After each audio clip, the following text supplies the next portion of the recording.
Hello, it's Dr. Alan Yim. Today I'm going to be showing you how to write chord symbols. So chord symbols are not standardized, and you may look at these in lead sheets and different types of books, and you'll notice that they use different symbols depending on what they prefer. But for my class, I'm going to use one particular system so that we don't get confused. I'll always stick to this, and let's begin. So first thing I'm going to do is show you the generic chord symbol. So a chord symbol is made up of the root of the chord and then the quality. Now I'm writing in blue for things you have to have. You have to have the root. The quality I'll put in green because it depends. It's if the chord is anything but a triad, a major triad, you're going to put the quality. So I'll write here, except major triads.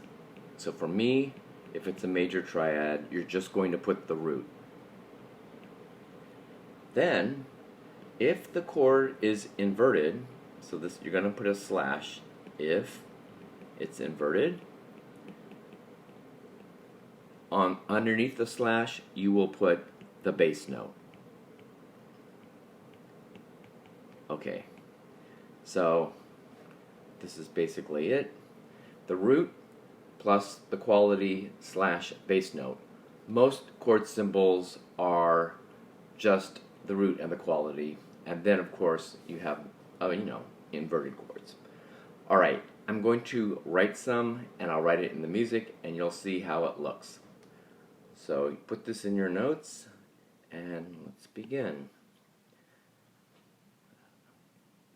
Alright, so first I'll write a chord, and then we'll try to analyze it, and then I'll write the chord symbol. So in the previous videos, I showed you how to write triads and seventh chords, and then I showed you how to invert them.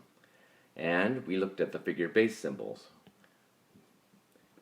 I recommend putting both chord symbols and figured bass when you do your analysis, so you have two ways of looking at it. So I'll start with something easy. Let's start with this. Okay, and I'll just put some random key signature here. Let's pretend we're in F. Okay, doesn't really matter. We see A, C, E. The accidentals, of course, in this case, don't affect the chord. This happens to be an A minor triad. So it's A, and there we're going to put a little M. Okay, perhaps we add a seventh on top of it, like this. A minor seventh. Okay, the most important thing to learn and memorize are the qualities. So let me show you what they are. Okay. Now, you won't be wrong if you put something other than what I'm showing you, technically. But really, in order to avoid confusion, I will always stick to these. So let's begin with the triads first. Triads. As I mentioned, major, nothing. Okay, so if you see something like an A, you know that's an A major triad. A by itself would be, so if I put A, that's a major triad as a chord symbol because it has nothing modifying that A. Minor, as you can see over here on the left, just a lowercase m, diminished, a small o. And augmented, we don't normally have these triads, but for completeness, we'll use a plus if we write an augmented triad. Let's look at the seventh chords. So seventh chords will always have a 7 after it. Seems like, so yeah, of course. Well, you'll see, maybe not so. Alright, major is an uppercase M7. Make sure it has a pointy M about the same size as the 7. For minor, make a M, a small one with rounded top, and make it, I would say, less than half of the size of the 7. So there's no confusing these two M's. It's really clear. Now the most common is the dominant seventh. So since it's the most common, it sort of makes sense that we're only going to use the shortest abbreviation for that, which is a 7. Half diminished seventh, that was not a good slash. There you go. Okay. Okay, I'm putting it backwards here. Half diminished 7, and don't make me write out the whole word diminished. So half diminished is a circle with a slash. If you're not good at putting that slash through it, make the circle bigger. I don't care, as long as that slash goes through the middle of it and not somewhere over to the side or I can't see it. Nothing worse than having like a diminished sign like this, and I can't tell even if it's diminished or, it's like this. No. So just go ahead and make that symbol big if you're not really good at putting a slash through the middle. Sometimes when you get sleepy, it gets a little bit more difficult. Now, notice, half diminished 7. You have to have the 7th of that chord to make it half diminished. And for completeness, even though you do have to have the 7th, it's automatically going to be there, I'm going to put a 7 after it. Now for the fully diminished, you have to put a 7, because if you just put the 0, it will be confused with, of course, this triad. So you have to put the 7 after the circle for diminished in order to indicate a diminished 7th chord. So these are the qualities, and now I can go ahead and maybe write some inverted chords, and you could see I'll put the quality, I'll put the slash, and then we will have the whole complete symbol. Alright, let's take a look. Almost there. I will just pick some random chord to write. Okay, like this. Actually, that's probably not a good one in the key of F, so maybe I'll change it to B flat for this. Okay.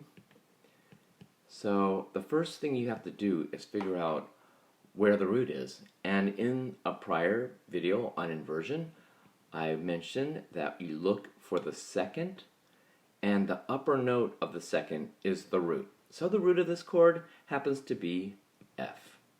Okay?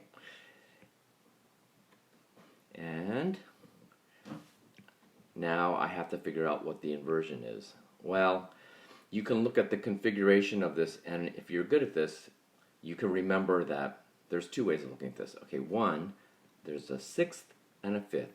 So it's a 6-5 chord. It's 6-5 is first inversion. That's one way of seeing it. Okay, or you could just look at the second again, this bit here, where you have two notes close together like that. Remember, if it's at the top in a 7th chord in this position, it's first inversion. If it's in the middle, it's second inversion. And if that second is on the bottom, it's third inversion. And I hope you all recognize and remember that if you do see the chord and it looks like a stacked up snowman like this, naturally, and of course, this is root position with the root on the bottom. Okay, so that's just a quick little review here. But what you know now is that you have to put the slash, because this chord is inverted. So I'll put it in green like we had before. Alright, the bass note, as you can see, the lowest note of the chord, not the root. Don't get the root and the bass confused. The root is the bottom of the chord when it's stacked up like this, right? This is the root. The bass is the lowest note that you hear when the chord is written out. So the bass here is A. Don't put anything after that thing on the bottom. Just the letter name of the note. Like sometimes I see people putting something weird down here. No, there's no quality of the bass note. It's just a note. Up above, however, we have to figure out what the quality of this chord is. So we have F, A, C, and we have E flat. So down here, I'm going to put an E flat, and we have to figure out what the quality of that is. Well, the bottom part of it is a major triad, F-A-C. I hope you maybe remember that. From F to E flat is a minor 7th, or you could look at it, okay, so you can look at it this way. This is a minor 7th, or you can look at this part here.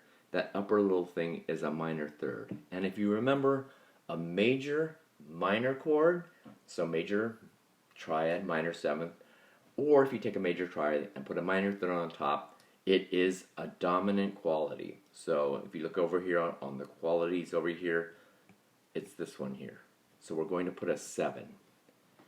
So that's the chord, F7 over A, and it sounds like this.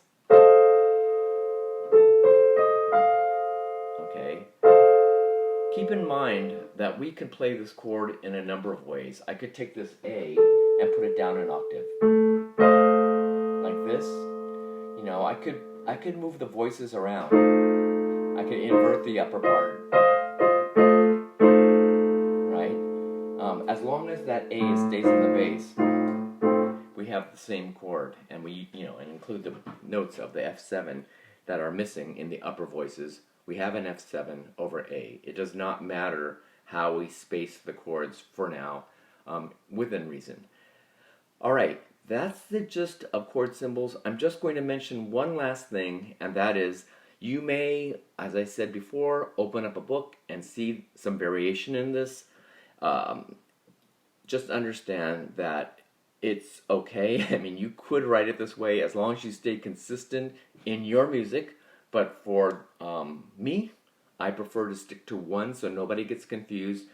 Some alternates you might see. For the major triad, sometimes you might see this triangle.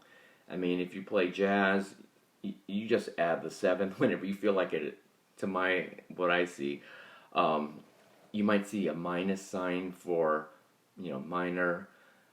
Sometimes you see D, or there's all sorts of different things, Over here you might see a triangle with a 7. Please don't use those symbols in your writing for this particular class. And what I would suggest is always, when you're writing and analyzing, if ever you have analysis below, like this with the figured bass, so you see this figured bass symbol, we'll get into there's another part that goes with this we'll get into very, very soon. Put both the chord symbols above the music and these, what's going to be Roman numbers, Roman numerals, and figured bass below. It sort of forces your mind to think in two different ways, and I think it will be really helpful. It's really helpful in music theory to have as many different ways of looking at something so that you really have a deep understanding, and in different situations you can use whatever method works best for you. That's it for now. I hope this helps you.